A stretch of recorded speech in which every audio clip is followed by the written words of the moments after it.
late 1940s, a group of Russian researchers discovered an experimental gas-based stimulant which could eradicate the need for sleep in humans. 5 test subjects were chosen to test the gas, all deemed enemies of the state.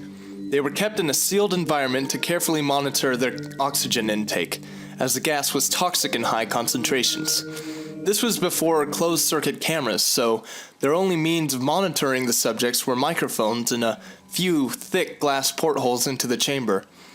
The chamber was stocked with books, cots to sleep on, running water, a toilet, and enough dried food to last all 5 for over a month. Everything was 5 for the first 5 days. The subjects hardly complained, having been promised, falsely, that they would be freed if they did not sleep for 30 days.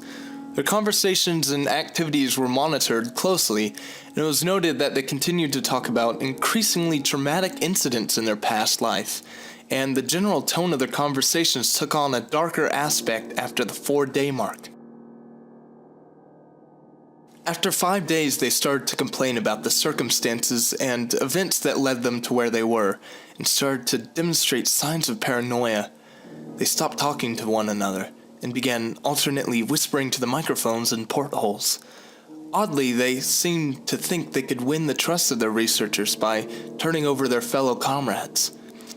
At first, the researchers suspected that this was an effect of the gas itself. After 9 days, the first of them started screaming. He ran the length of the chamber, repeatedly yelling at the top of his lungs for 3 hours straight. After he tore his vocal cords, he still continued attempting to scream, but was only able to produce occasional squeaks.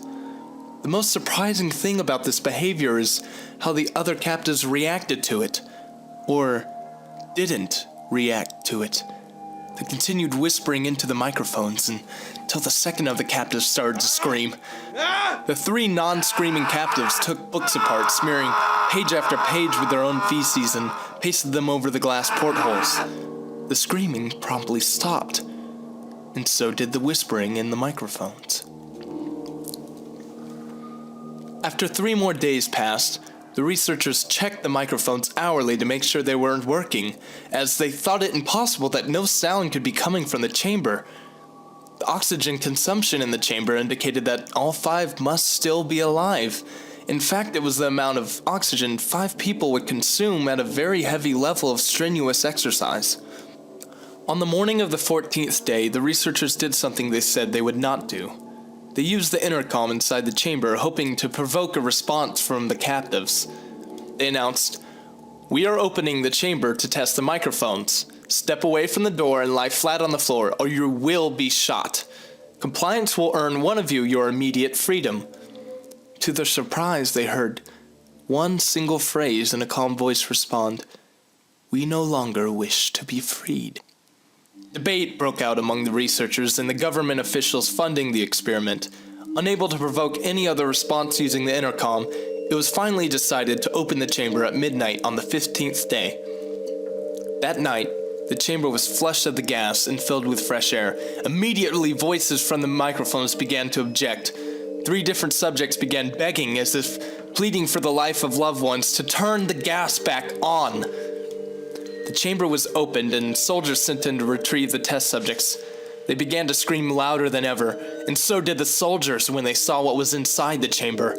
4 of the 5 subjects were still alive, although no one can rightly call the state that any of them were in living. The food rations for the past 5 days had not been so much as touched. There were chunks of rotting flesh from the dead subject's thighs and chest stuffed into the drain in the center of the chamber, which allowed 4 inches of red liquid to accumulate on the floor. Precisely how much of the liquid that was actually blood was never determined. All 4 surviving test subjects also had large portions of muscle and skin torn away from their bodies. The exposed bone on their fingertips indicated that the wounds were inflicted by hand, not with teeth as the researchers initially thought. Closer examination of the position and angles of the wounds indicated that all of them were self-inflicted. The organs below the rib cages of all 4 test subjects had been removed. While the heart, lungs, and diaphragm remained in place, the skin and muscles attached to the ribs had been ripped off, exposing the lungs through the ribcage. All the removed blood vessels and organs remained intact. They had just been taken out and laid on the floor, fanning out around the bodies of the subjects. The digestive tract of all four could be seen working, digesting what was apparently their own flesh, which they had been eating for many days. Most of the soldiers were Russian operatives, but still, many refused to return to that chamber in order to remove the test subjects.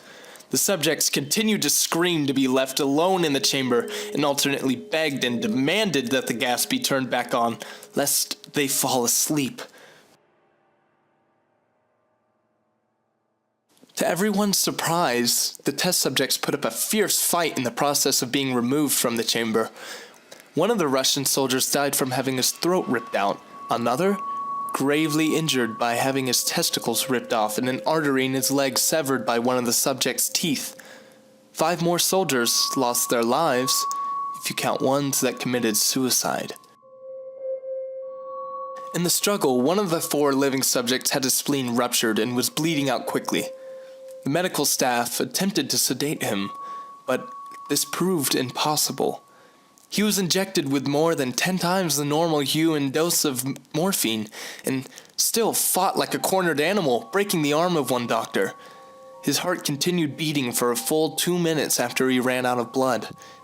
Even after his heart stopped, he continued to scream and flail for another 3 minutes, struggling to attack anyone in reach and just repeating the word, "More! More!" over and over, weaker and weaker, until he finally fell silent.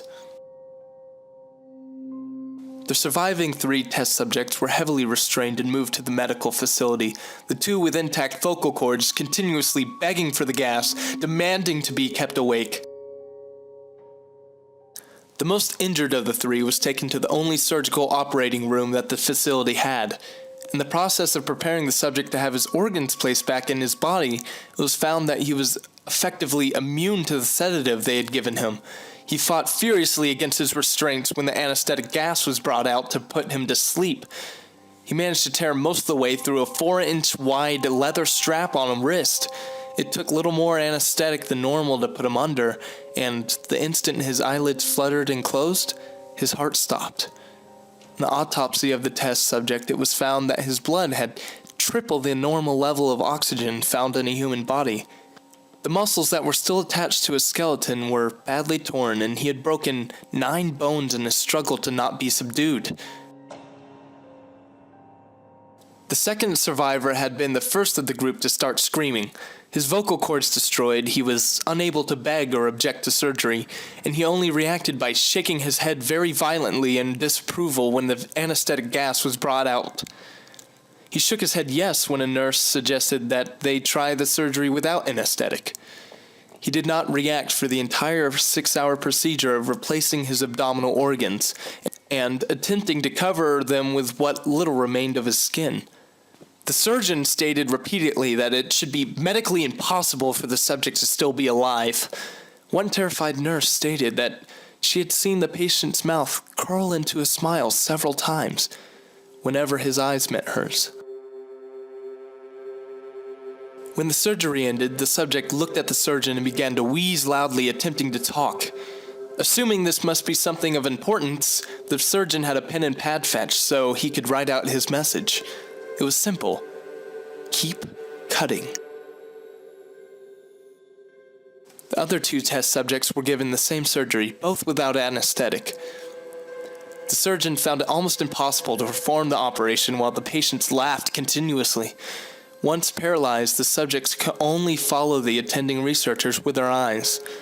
The paralytic cleared their system in an abnormally short period of time, and they were soon trying to escape their bonds. The moment they could speak, they were asking for the gas. The researchers tried asking why. Why had they injured themselves? Why had they ripped out their own organs? Why did they want the gas? Only one response was given. I must remain awake. All 3 subjects' restraints were reinforced, and they were placed back into the chamber awaiting determination as to what should be done with them. The researchers, facing the wrath of their military benefactors for having failed the stated goals of their project, considered euthanizing the surviving subjects. The commanding officer, an ex-KGB, instead saw potential and wanted to see what would happen if they were put back on the gas. The researchers strongly objected, but were overruled.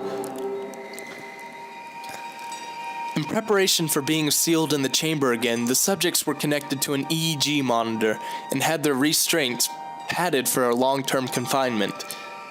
To everyone's surprise, all three stopped struggling the moment they were back on the gas. It was obvious that, at this point, all three were putting up a great struggle to stay awake. One of the subjects that could speak was humming loudly and continuously.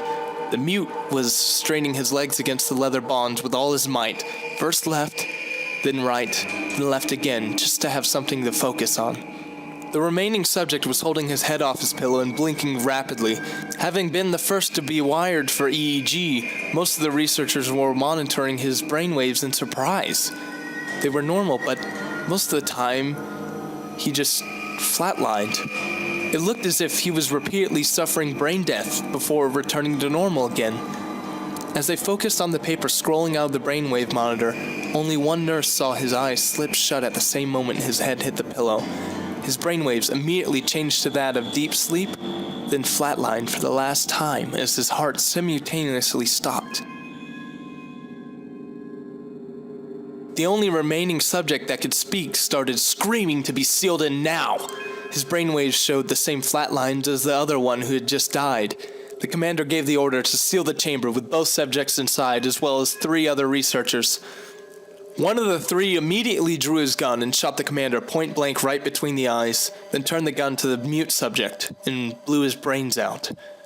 He pointed the gun at the remaining subject, still restrained to a bed, as the members of the medical and research team fled the room. "I won't be locked in here with these things. Not with you," he screamed, at what could no longer be called a man strapped to the table. "What are you?" he demanded. I must know. What are you?" The subject smiled.